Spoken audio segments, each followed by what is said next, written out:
So again, I'm Gina Austin, and I actually prepared this presentation for the Washington State Trails Conference. I usually give a presentation there. Um, I gave one last year, and then I wanted to do it again this year, but it's been postponed to 2021. But in this process, this has kind of turned into something a little bit bigger, and it seems like it would be fun to share with the Greenways Committee, so here I am. And a lot of the stuff in this presentation too is the audience is for people across the state. So, I'm going to be showing you places and things that you probably have already visited and seen, but it's just kind of my take and my perspective on trails and trail building and maintenance and planning. So here's an overview of what I'll go through in my presentation. I'm just going to talk a little bit about Bellingham, and you live here, so you know a bit about Bellingham, and a little bit about what I know about the Greenways program.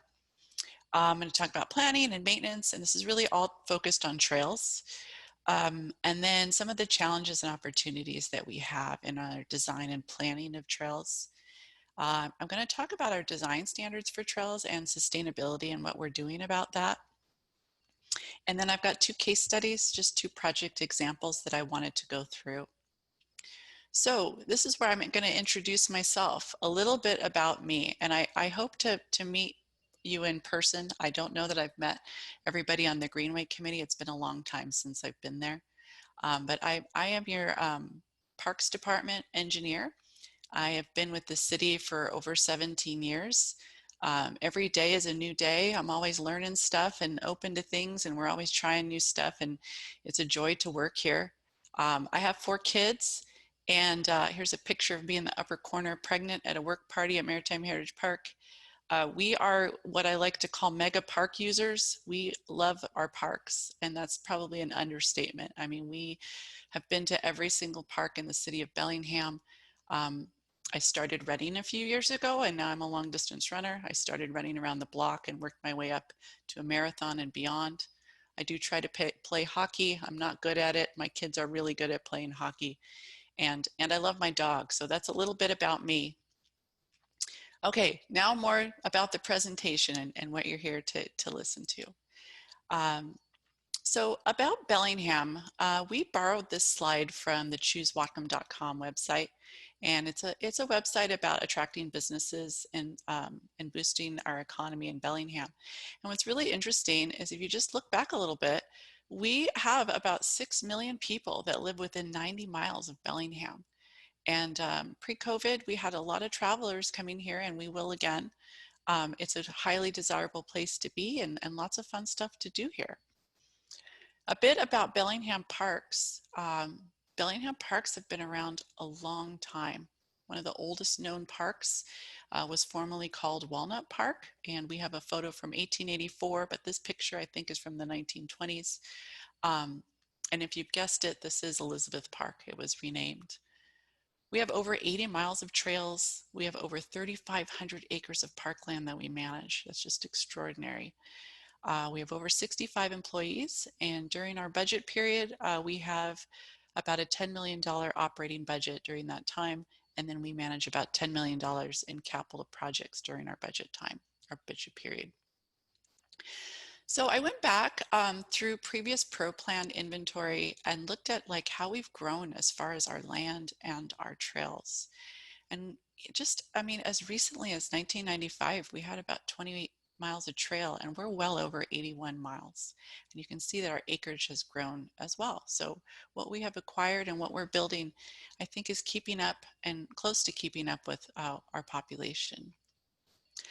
And as you know, we've had 4 Greenway levies, and that is really outstanding that the people of Bellingham voted 4 times to tax themselves for the importance of greenways and parks, and it's just it's just wonderful that we've done this, and that we've been able to leverage these levies as well. And with our Greenways program, we have over $100 million in funding that we have put towards land acquisition, development, and maintenance, with that goal of connecting our trails, connecting our habitat corridors, And we use this money, we leverage this money with state and federal grants. We have, in my time here in Bellingham, we have applied for grants with 50-50 match. We've applied for grants for 25% match. That we've really gone a long way with this money. And then of course we have this committee that helps guide and provide strategies for how we use this money. And we've acquired 40 acres of trail corridors. So Bellingham trails, most of our trails, we're striving for a multimodal multimodal use, and that's every form of non-motorized human travel where you can walk, roll, or ride on our trails. We aim to have our trails be accessible for all. We tend to build them 6 to 10 feet wide to accommodate two-way traffic on our trails. We coordinate our trails with the bike and ped master plans and the transportation group. We've utilized railroad grades on a lot of our trails, which is a great cost savings and just natural connections on some of the old railroad grades in Bellingham. We've made purchases of land, negotiated easements, and we've worked with developers for park impact fee credit to develop trails. And of course, we have our goals to just finish our connections. We want to improve our perception of safety in our trails, and riparian habitat improvements are vital to the quality of our water and to our habitat in Bellingham. So now I have kind of a picture slideshow here. I do most of my running in Bellingham, so I take a lot of pictures, and I'm always fascinated by the things that I see and just stepping back and what we have. One of the unique things about Bellingham is we're a city, right? We're in the city limits. I show this photo here because we have all this industrial development. This is the Whatcom Creek Trail. But yet you're on this trail and you hear the birds, and it's quiet and it's peaceful, and you're on this habitat corridor right through a dense area of the city. And it's just, this is common in Bellingham. We have trails of all types in the city. We have trails next to railroad spurs. We have trails next to industrial facilities. We have trails on old railroad grades, trails that with government facilities and a cleanup site, trails through cleanup sites, trails on old railroad trestles, trails next to roadways and next to the water, trails that are in the middle of town with good buffers. This is the South Bay Trail. We have trails through parks that are very popular. This is a pre-COVID picture, Boulevard Park, Powder Point Trestle. So we have walkways over water. We have bigger walkways over water. We have trails right on the water's edge. We have trails that connect to urban villages, trails next to creeks, trails that connect streets that are in neighborhoods that provide a little bit of nature. We have small bridges in our trail system. We have bigger bridges, and we have bigger bridges yet. We have over 70 bridges in our trail system. Trails through nature areas, trails that cut through garden patches, trails that are next to development, but still see these guys exercising and connecting to other trails. We have trails behind businesses and next to creeks. Get two runners here on the same trail. We have trails that follow street connections until they connect to another off-road trail. Trails with horses, trails with dogs on horse trails, trails with beautiful views of Patton, trails with wildlife, trails that crisscross creeks, trails in floodplains. These are equalization culverts on one of our trails that I'll talk about a little bit later that provide flood passage underneath the trail. More trails, trails with old relic structures. We have neighborhood connector trails. This is a little bit of a joke, but you can see on some of our trails, people just can't help but provide a little connection to the trail. We have trails where sometimes we have dog poop. We deal with that. Trails under roadways, trails next to industrial facilities with creeks on one side. And then now we're starting to see our new signs here of trails and trail etiquette. And this is me today actually running on the South Bay Trail. I set out today to run. I wanted to get some pictures of people in their cute masks. I've seen some really adorable masks out there, and there was nobody on the trail. So I didn't get any pictures of anybody today. This was the South Bay Trail because it was sprinkling a little bit. So into planning. Planning documents are very important. and they're important for our trail and our designs. We want to use these planning documents to get public feedback and to also minimize our impacts on some of our natural areas. We want to make sure our trails are meaningful and that they're providing equity for all, where everybody can connect to a trail. But also these plans are important when we apply for grants, when we go through mitigation sequencing, and that's a process through the city of Bellingham and actually through the state and other regulatory agencies, where we're writing reports and doing studies to show that this trail is a important connection, and that we've talked to the public about it, and that we're not duplicating trails, and that we're minimizing our impacts by proper planning. So you've seen this. This is in our Park and Rec open space plan. This is our existing trails. You can see that this is a definite need area. And then here is where we're planning all of our trails in the next few years. So another thing that we do in the design development department, and we've been doing this for over 10 years now, and we kind of followed the county's lead on this, is we set up these infrared trail counters. I think we currently have 5 or 6 of them in service right now. We use these when we apply for grants. We use these, pass this information on to the transportation folks in public works. It's important to see how many people are using our trails. Trails have also come forward in discussions on safe route to schools and other connectors. It's amazing when we apply for grants and we talk about trail connectors, and we say things like Taylor Dock has 61,000 people per month peak use on the trail. I mean, that's amazing. That's an amazing number. Typical use is about 2,500 to 6,000 people per month on a trail. Years ago, we had an intern that went out on Taylor Dock, and we wanted to see how accurate these counters were.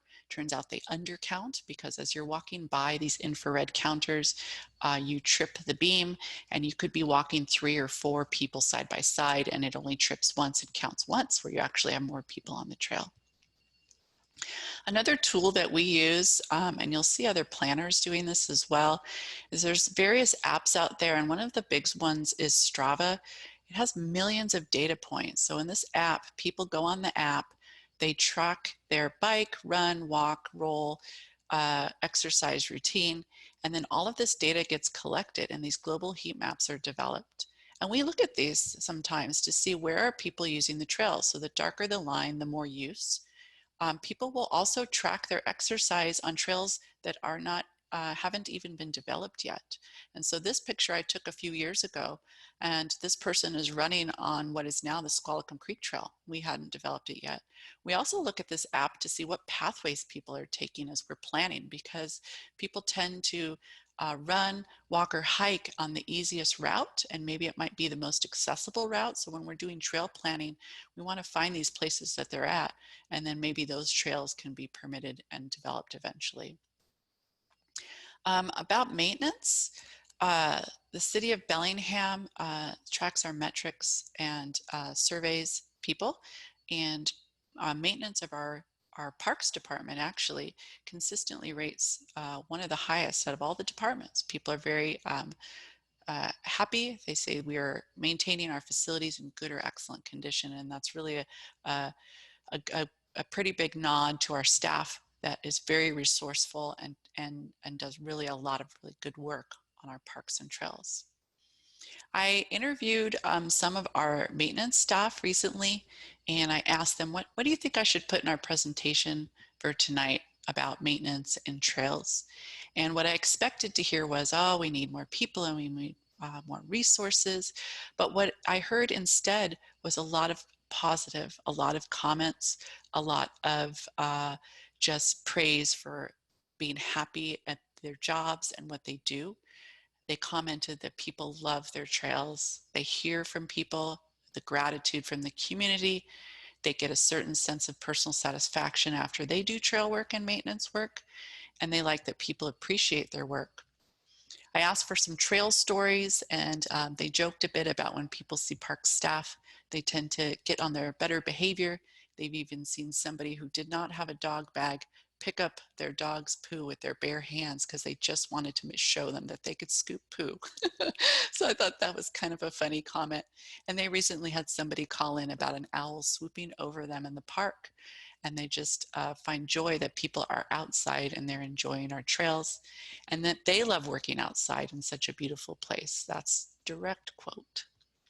So now more about building our trails and challenges and opportunities that we've seen over the years. And kind of the big ones are balancing our recreation, habitat, transportation, and development when we're all occupying the same piece of land or all impacting the same resource. And this kind of goes into competing interests and balancing those interests and what takes precedence in a corridor. And by way of example, if you can imagine a developer comes in and they're going to build some housing units. Well, that developer is going to build the sidewalks, they're going to build the infrastructure as part of the city's comprehensive plan of what they're required to do.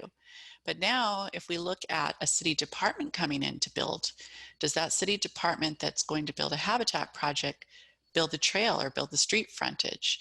And really we share in that and we try to find, we coordinate and we try to find a balance in all of the things that we're doing on how we can be accomplishing these tasks with minimal impact and being very aware of the budgets and also setting ourselves up where if one department comes in to build something that we're seeing into the future where we're setting it up that the other departments can come in and we can all accomplish what we need to in this for the general public. We do question a lot, can we vest a project in a critical area? Some areas we have trails planned, but maybe the habitat improvement project comes first. And couldn't we get in infrastructure or do something where we can only impact that area once, not come back and do it multiple times? And then again, we'd like to work with other city departments to share these expenses to figure out how we can do this together in the most economical way with the minimal impact. We also get asked a lot when we come in and replace our aging infrastructure, why do the new structures end up being so big and expensive? And this is an example at Fever Creek where we had an old bridge where people, and you know, it's just of the time, you just put a bridge across a creek without the knowledge of where the floodplain lies and where the waterway needs to go. This bridge obviously was failing and needed to be replaced. It cost a bit of money to replace it, but now the new structure will freely pass floodwaters and debris that runs with the floodwaters with habitat improvements and will last for generations to come. For trail design, I just wanted to mention too that the Parks Department has a set of design standards. It's constantly evolving with the time. We're always updating it. This is something that our design and development division started about 15 years ago. And we also look at standards throughout the state and the country on what people are doing with trails, with surfacing and wayfinding and signage, clearances as far as overhead clearances and width of trails and slopes. And we're always working on trying to keep up on these best management practices. Here's our typical trail section. A lot goes into building a trail. We try to have the trail be wide enough for the intended use, and we look at having clear shoulders so that maintenance vehicles can get in. And underneath the side slopes and planted areas, we want to make sure that maintenance vehicles can turn around and get out. As far as sustainability, we're very lucky that we have a lot of local resources in Whatcom County. We have a lot of local aggregates. We try to use recycled plastic posts and products whenever we can. When we go in to build a project, we try to use every bit and piece of that site back into the site development. And here in this picture, you can see what we're doing is we're stripping topsoil, and that topsoil is carefully set aside and then reused back on the project. We don't haul that away. We like to grind our trees or use our trees back on our sites. And we mostly plant native plants, and native plants in a new planted area can take anywhere from 2 to 10 years to establish fully. And once they're established, then they're self-sustaining. And then we look very closely at stormwater and stormwater options for dispersing water and mimicking natural conditions, because trails are a new impervious surface. And then we plant additional trees because you do get stormwater credits for planting trees. In some of our kind of more urban environments, we've been experimenting with Public Works on looking at different mixed designs, and this is something that was led by Public Works. If you're ever on the Whatcom Creek Trail over by the food bank, you can see one of our Public Works engineers developed a mix with a local supplier. They called it Pottycrete because it has crushed toilets in place of raw aggregates in it. Another place that they tried a different concrete mix design is over by Fountain Plaza, where they put recycled glass product in for raw aggregate. And that's something we're going to try to mimic at Fountain Plaza if that mix design is available, and we're looking into that. I do get asked this question a lot when we talk to other designers in other parts of the state, what our surface is made of, what do we use in our trails, and we use primarily limestone. For decades, previous park staff have perfected the gradation of this. We're lucky to have this locally in Whatcom County, where we can get this product directly out of the county and place it on our trails. And with the proper installation, it can set up like concrete. And actually, limestone is a component of concrete. Portland cement in concrete mixes is actually limestone that's been burned down, and we don't need to do that because we've got the limestone here in town, and we can build these trails. And also, these trails kind of give an outdoor kind of that feeling that you are in a natural area with a natural walking surface. Another great thing about our limestone trails is they're very forgiving. When you've got trees next to them, we tend not to put in root barrier next to the trail because just by the nature of what the roots are doing under concrete, it just doesn't happen with limestone. Limestone is much more forgiving, where we don't have cracks or heave, and we don't have to come in and saw cut for putting in future utilities or doing maintenance. And it also saves trips because we don't use big, large concrete trucks that would require washout facilities and a lot of resources to bring concrete trucks in. In some of our urban parks, it's appropriate, but in more mileage of trails, we get a lot out of our limestone. And this is a picture actually of the limestone quarry out in Maple Falls. There's a very large limestone deposit out there, far more than we would ever need. And we use this on our trail surfacing. And we go out there often to work with the supplier to make sure the gradation is working for us in our trails. Our landscape architect, Jonathan Schilk, that works here, put this together years ago. He wanted to show if we used concrete, where all of the concrete material comes from and how it needs to be trucked and processed. And those are all the yellow lines. And then this little green line here is limestone. We get limestone from Maple Falls, we bring it to our site and we set it. We bypass this whole process. Other things that we do on our trails for sustainability is, again, we reuse logs, we chip on site. Downed logs are very important for habitat. They give places for creatures to stand for territorial displays or things to grow and decay, and it's quite a process. We also are looking at all of our wall options, and this is something we did on the interurban trail. If you've seen this down by Samish Way and Chuckanut, we built this, what we call green wall. So it's an open-celled wall. We planted sedum and ferns, and we've had other volunteer plants that have just started growing. And I get a call about this wall about once a year. Developers will call and say, how'd you build the wall? We'd love to do one like that. It's got a lot of advantages with the planted surface, but also it doesn't get tagged or vandalized like a smooth concrete wall would. And then we've got our famous recycled plastic posts. We buy these in Oregon. The supplier actually does all the processing right on site. They take plastic bottles. You can call them any day and they can even tell you how many shampoo bottles go into these. And then they put a minimal amount of dye and ship them to us. And we use these for our wayfinding signs. And now we're starting to use them in some of our smaller neighborhood park signs. Other things we do for trail building is we'll specify smaller equipment. We try to balance what we cut and fill on the site, how we're moving the soils around. And actually, if we find rocks on the site as we're excavating, we'll reuse those. And this is a project that Jonathan Schilk worked on years ago. This is the trail just a few days after construction. We had a very small footprint for the trail. We only cleared what we needed to. It looks like the trail has always been here. And then we also go in and we try to reduce the number of unauthorized trails in areas and try to focus on main pathways. And so this is an area where we used brush to deter access because we've provided the nice new trail for access. Stormwater is a big thing for us too in design. We're always trying to mimic natural conditions, and what that mainly means is that we're trying to disperse water evenly across the site. We don't want to collect water in pipes only to put it in a pond. We do what we can with swales and just getting water dispersed back into the ground. And now a little bit about trail wayfinding. I took this picture last week or so, running through Cornwall Park. These are kind of our first generation of what we call the "You Are Here" signs, because you go up to them and there's a dot that says "You Are Here." And I love when I see people using things that we've installed, and I'm true story, these two came up to the sign and I actually overheard them say, "Good, I see a map. Now I know where we are."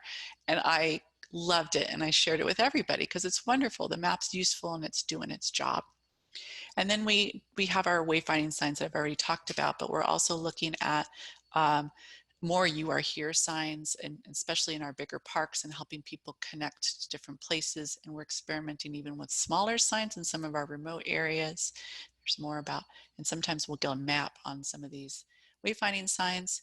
And then our park operations division is looking at bringing back maybe kiosks in some parks, maybe some of our larger parks. This is a good visual indicator that there's information and a map, and this one has yet to get, I think it's got a map now. We also look at signage along our trails. We have lots of signs about dogs, all different colors. And here's where we're moving to. We're working with our operations crew to have a more uniform sign standard, so there's a kind of a consistent expectation when you see a standard brown and white sign, Park Brown, that you know that that is our sign, and that there'll be important information or instructions on the sign. And I think that this is going well.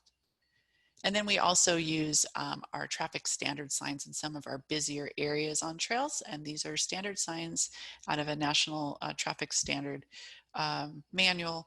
They're used everywhere. And we do these more in kind of urban environments. And the signs are similar to street signs. They're just scaled down for the trail size.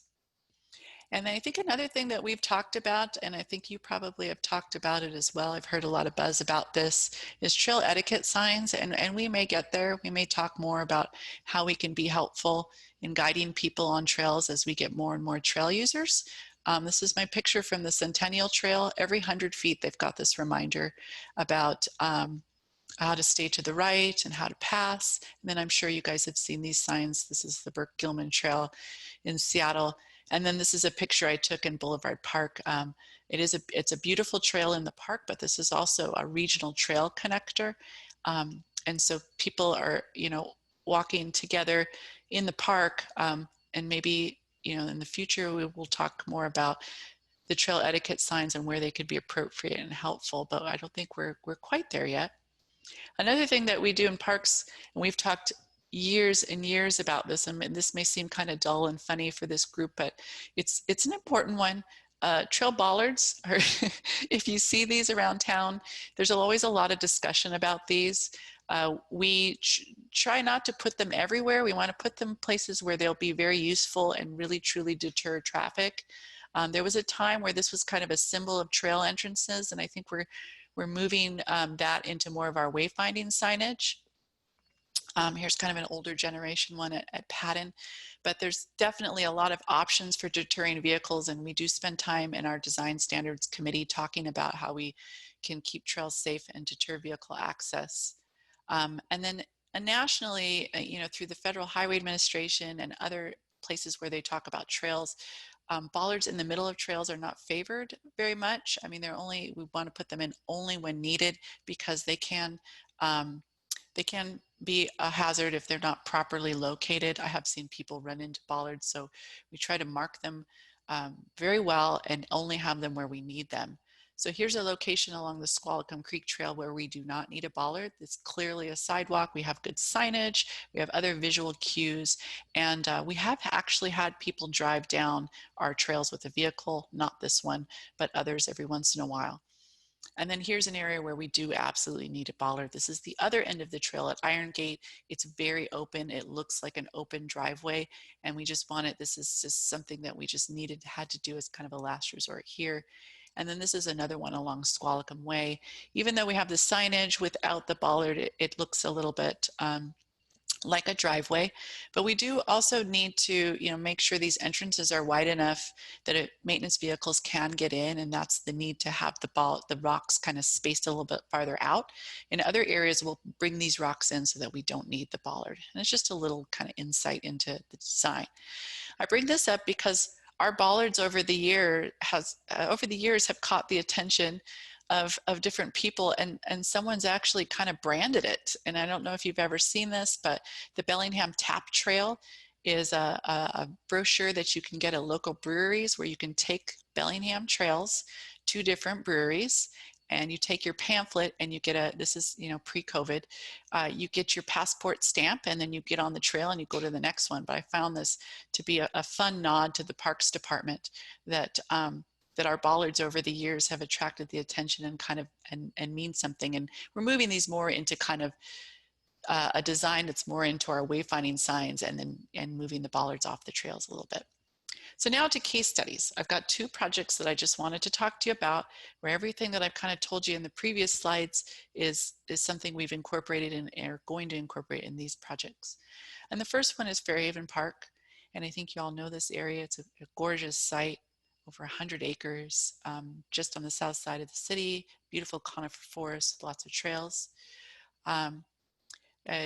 As we get a handle on this large area and do some planning, there's some things that I think that we're going to talk about in the future, and that's some of the unauthorized trails on the site, wetlands and protecting our critical areas, and providing education in invasive plants, and how to gently use this property and deter erosion and increase safety, and include signage and wayfinding so that people can safely get through the site and get where they need to go.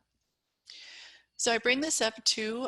This is something that I think people all across the state are struggling with a little bit. This is, there's various apps out there that people have on their phones. They track their trail use, and somehow we get a lot of maps in areas that have a lot of trails, and trails that will show up that people just build for themselves will end up on these maps. This is actually our official map for the site. It doesn't show all the side trails, but even in the time that all trails mapped this, there's even more trails on this site.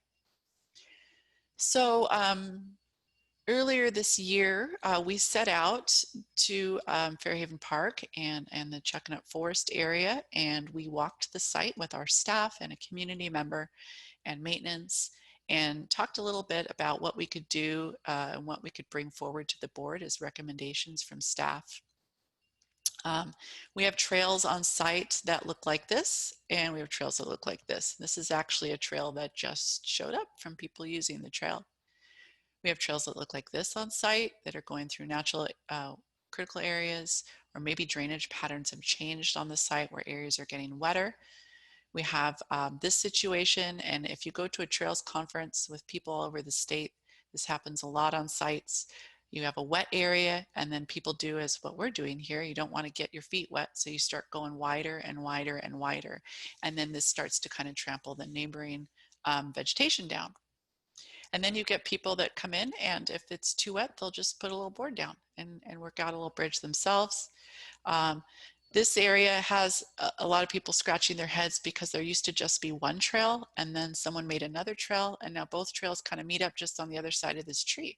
So do we need both trails? Maybe we just need one trail. We could focus on one trail and then forest the other side. So in the end, I'm not going to read through all this text, but you can go back and look at this later. We made what we thought were some thoughtful recommendations, nothing to be implemented yet. These are just suggestions of what we think we could do with the site.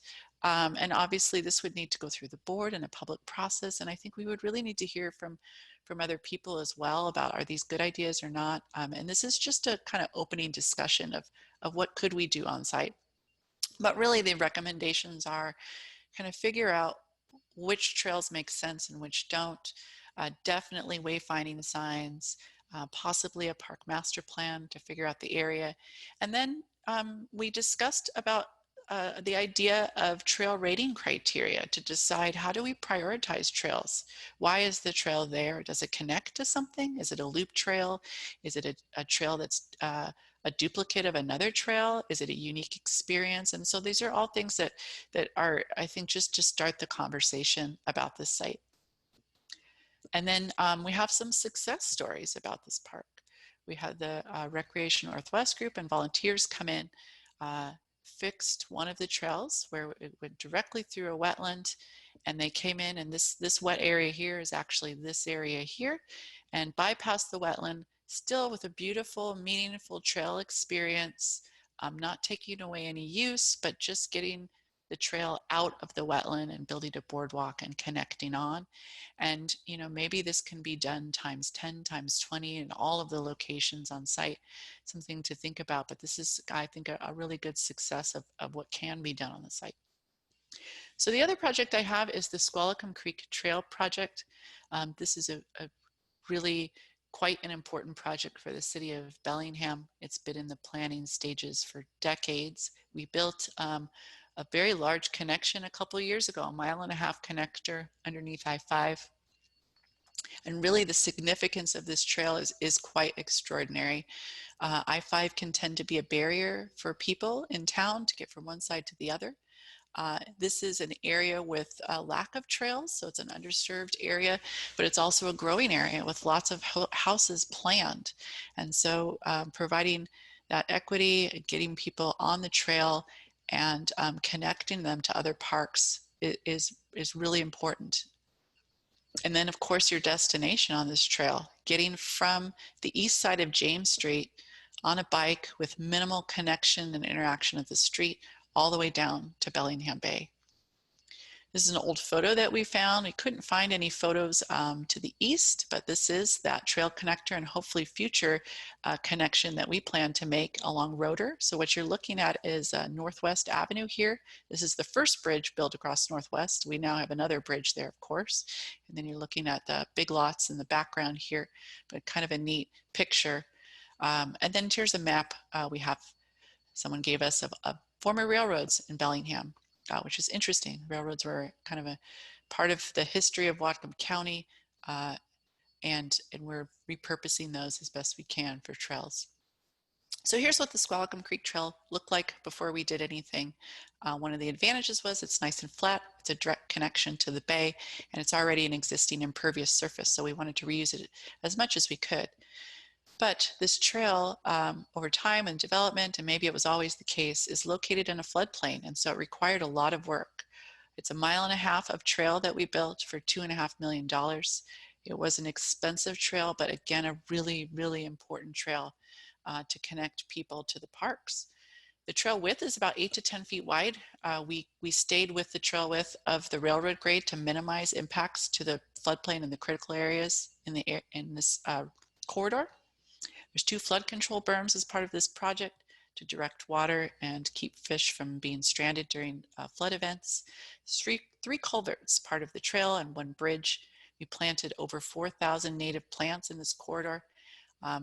Much like many places in Bellingham, this area is all deciduous forest. It was heavily, it was at one time a conifer forest. It's all deciduous now because it was all cut down years ago, and most of these native plants that we put in were conifers and trying to return it to its natural condition.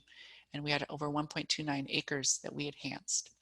So here we are, we're implementing what we talked about in the previous slides, minimizing the clearing areas using native plants, incorporating recycled materials. You can see in this slide, this is a one-way in, one-way out trail. So we set up fence on both sides to clearly delineate the contractor's work area, having them salvage topsoil and making sure they stay on this trail, that they don't travel outside and impact the existing vegetation. The other part of this trail and acquisition process in this corridor is it was a large area that was kind of challenging for the landowner to manage, challenging for access. Now that we have the trail developed, this is actually a picture of what was many sites on this property. Now that we have the trail running through here, I think we're working towards more protection of this property, deterring unauthorized use in social trails, but also importantly, providing emergency access and maintenance to these areas where we can reach people and provide help, and returning these areas to a vegetated condition. So here's the trail corridor of what we had always planned for decades. The black line with the little lines here is the original railroad corridor. And the vision was always that we would come in and we would just resurface the corridor and the trail would be built and it would be a great project. And decades passed and we learned more about the corridor and the health of our creeks and critical areas. And this is where we were when we built the trail.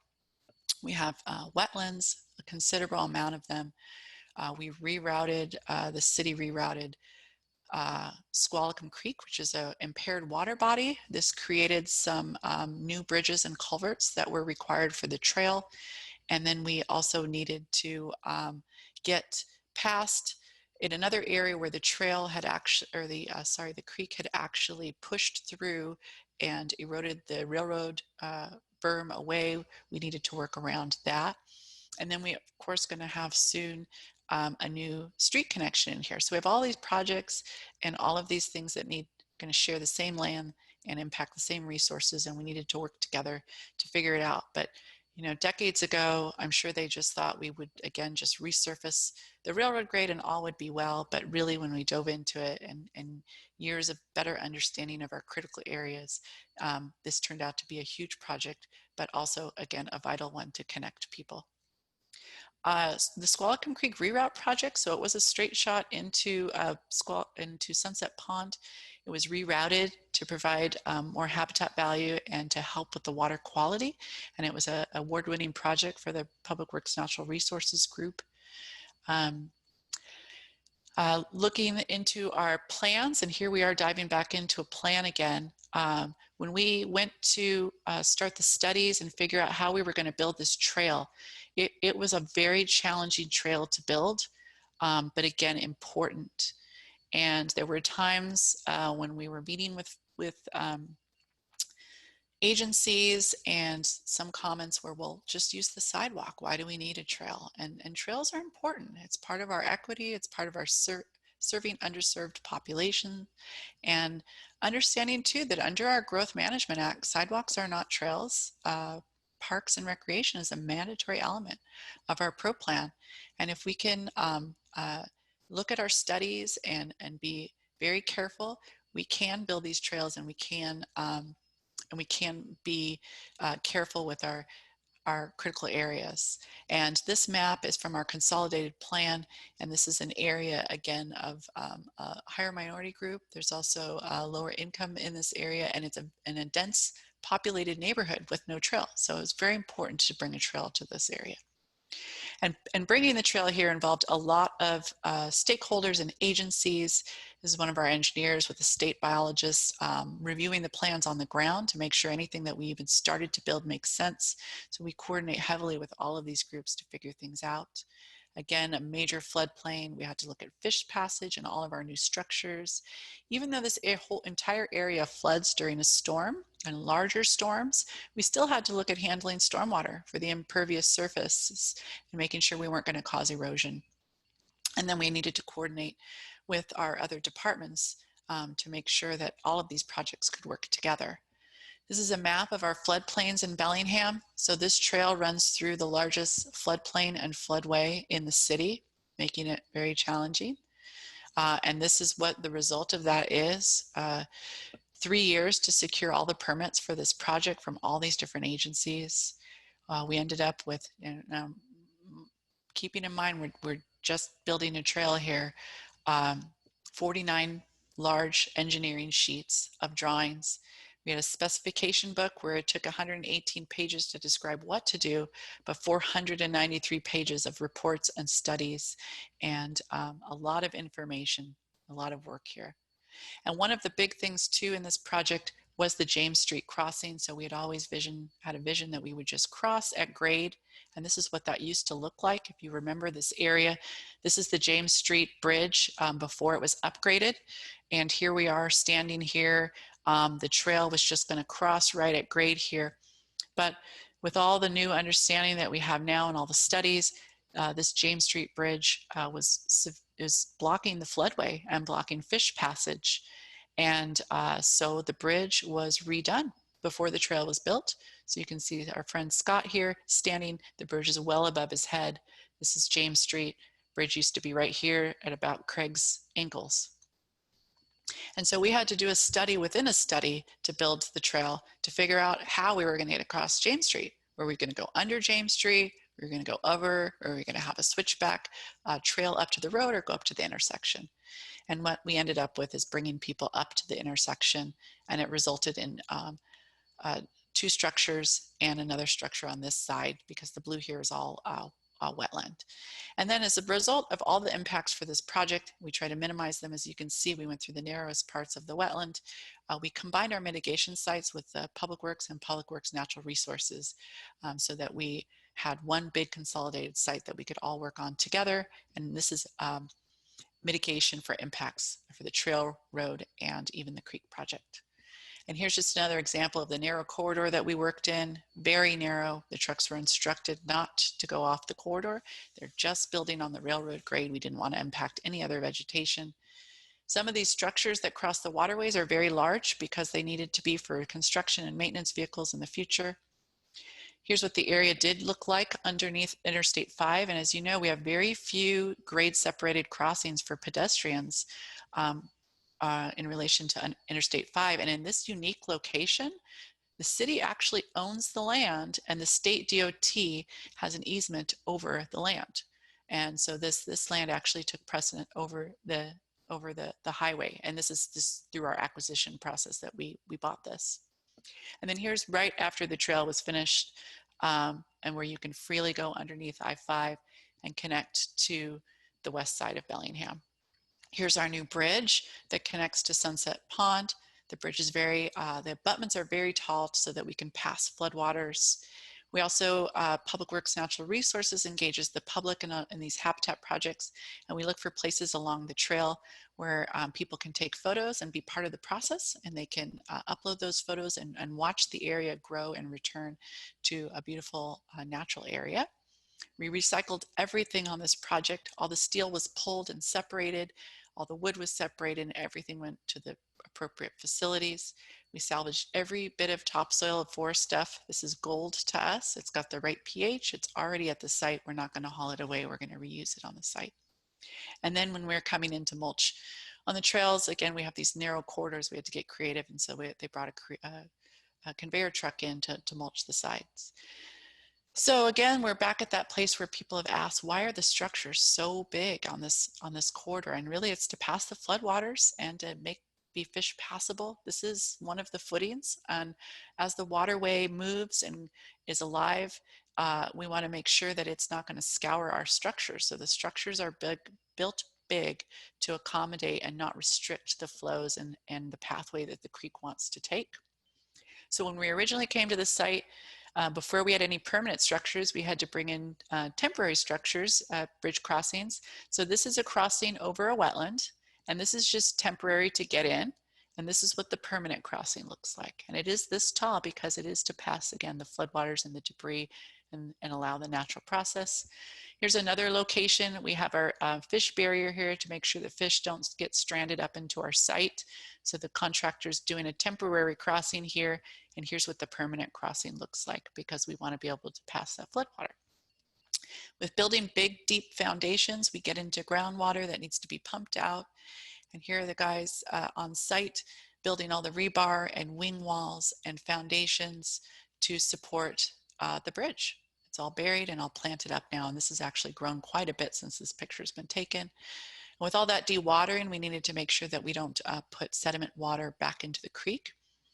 This happened on our project site, and Fish and Wildlife this is actually a natural process. So during construction, we got calls about putting sediment into the creek, and this is actually iron-rich water, groundwater that's a natural process that happens throughout different sites. It still happens today. And so this was kind of an education component of the project, putting up signs and getting information out there that sediment-laden water is actually treated off-site, and this is just a natural process that occurs in the creek when it runs dry. This is another one of our waterways. This is, so this dry area here is tributary W. So this is an actual waterway that needed to be protected. And here's our sandbags here because the creek broke through on the other side in previous years, and wanted to make sure the fish don't get in this area while we're building. And here we are building. And so that waterway is actually right here. And there we are building. The waterway is here. And when you're building something big, sometimes it creates a little island, so they had to get creative with getting stuff over there. And this is that waterway. So these pipes here are a bypass in case the water needed to come through. Large footings for scour. And then here's not even a flood event. This is just a rain event when the water broke through and came through. And you can see now why the structure is so large. We work with our public works natural resource folks too. We have a lot of biologists and experts on staff within the city to help.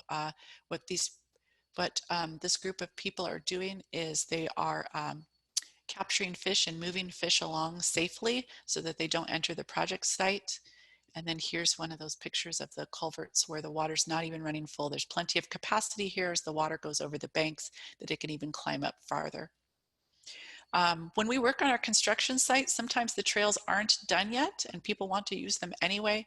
And so here's two people that just showed up one day and decided to ride through. This is an area where it was partially complete, so there weren't any hazards for them, but they're ready. They're ready to use the trail. And then here's the trail today. We're looking all the way east to Iron Gate.